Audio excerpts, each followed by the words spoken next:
So I wanted to make a reply to the movie When Children Leave Your Faith. I saw the same pamphlet and share a number of the concerns that you did, Paul, and I also have some of my own. You may know that I left my parents' faith and there was some heat generated, that's the way we'll say it. There was some heat generated in that process. There was not a lot of light. There's no question about why I did that, and both they and the minister had known that there was an emptiness in my life, and I told them that Christ was able to fill that hole, and there was no mention of that or discussion of that. They had no interest in my life and made it very tough, and they said that this was a childish phase that I was going through, and it's now been 38 years. After my parents had moved out of the house and we were trying to clean things up, I'd seen some letters that they had written to the authorities regarding me and the church that I was attending, and also the Bible study group that I was attending at University of Manitoba. They wanted to find out if I was in some sort of a cult or had mind control, and they did not discuss any of this with me. I concur with the need to be present in the life of the child and to find out why things are as they are, and to continue having an ongoing relationship. Changes are occurring in their life and they need some source of stability that they can turn to in order to come back to and discuss what's going on, and that's an important thing. I agree that the choice of wayward that they mentioned in the pamphlet was a bad one, especially for your situation. In my life, the relationship with my parents was limited for about 12 years. And when I got married, then it was my wife that was key in finding the groundwork to make a relationship to help us grow closer. Parents in a relationship help with changes that take place in life. And I agree that we have to know what the parents believe, but it doesn't help to repeat that over and over again. But like I say, parents are really a stabilizing influence in life. You talk about saying, train up a child the way he should go. I wanted to pick up on the way he should go. And let's look at our daughter. Our daughter had a change in ideas about her schooling and work due to her injury. We see things that she was interested in and excelled at and pointed that out to her. Others that have been involved in trying to give her counsel were people like underemployment insurance, and their interest is to get her off the charts, off of their charts. So when they suggest an idea, they're just taking a dart and throwing it at the wall and saying, why don't you try that? And if you look at what they're suggesting, it's not likely going to work. And WCB is saying go back to work. Well, we know that she can't because she can't stand on her foot. And SciAst, she did some testing there, and then the computer bounced out something as an answer, and then the counselor said, who are you to argue with the computer? And the answer is, I'm a sentient human being with a brain in my head. That computer, it's put out something which is inappropriate. So the idea of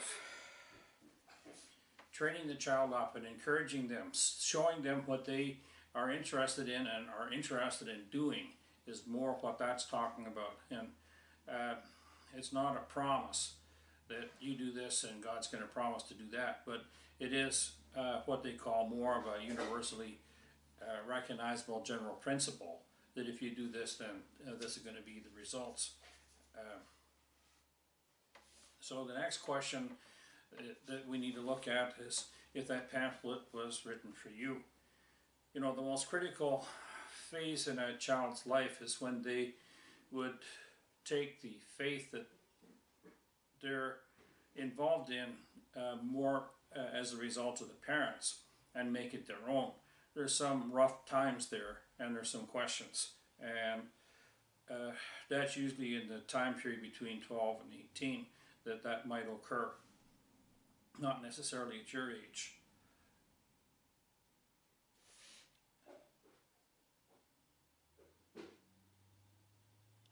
James Dobson had interviewed Franklin Graham on October the 25th, and the discussion that they had included talk about this age group and why Franklin Graham had rebelled against the faith, and it was that he didn't really want to be involved in this, and that's why he was going off and doing some of the things that he was doing. You're aware that in the greater Anabaptist community, the Amish you may be aware that the Amish have a rite called Rumspringa. I may not be pronouncing that correctly, but the idea is that you are going out and seeing what the world is like and then deciding whether you wanted to be a part of that or not. That may not be the full explanation of what Rumspringa is, but it's something that's occurring in that same time period. And I submit that that pamphlet was more addressed to people in that age group, and when some of those people, the kids in that age group, are doing things to rebel or find their ways, then they are doing things that would be actually considered as wayward when they're involved in drugs, drinking, or other activities that take away from their ability to be a success at school and work. And in a situation like that, where a child is under 18, then some intervention is needed to be involved, because the child is probably living at home and the parents are responsible for its behavior. A pamphlet like that, it's very hard to put into one page all the information that parents need, and there's a lot that was missed in there, I'm going to have to say. And I could make that comment about some of the other pamphlets that I looked at in that rack, but I'm going to say that it's not applicable to you because your circumstances are different than a lot of the things that are talked about in the tract. The presence of others in your life is important. One of the things that I should have said earlier on with James Dobson interviewing Franklin Graham is that the continuing ongoing relationship is something that he talked about. Franklin did describe in his lifestyle when he was off to college, he described that as wayward, and the reason is that the things that he was doing, the drugs and living a vigorous lifestyle and so on, were interfering with his ability to be a success at college, and in fact he was kicked out. And the ongoing relationship occurred when he had to drive home and tell his parents that he's been kicked out of college, and they were sorry to hear that, and he's back living with them, but there was nothing more said about what the cause was, and then they moved on to talking about how to fix this. And I think that's an important thing that we need to not forget. I want to say that no man is an island, and in short, I don't believe that pamphlet speaks to you or your situation. So you've talked a fair bit about MySpace at the end of the video. I've been involved in a number of those little social media things, and it's supposed to be the hottest thing since sliced bread, and all the cool people are showing up. They didn't. They stayed away in droves. So I did too. I know the people that made some comments regarding it and how dated it is. You would be aware that people change social media platforms as much as some people change hair colors. I wouldn't worry about the comment about MySpace too much. If it was changed to social media, then that's probably one thing that's not that bad.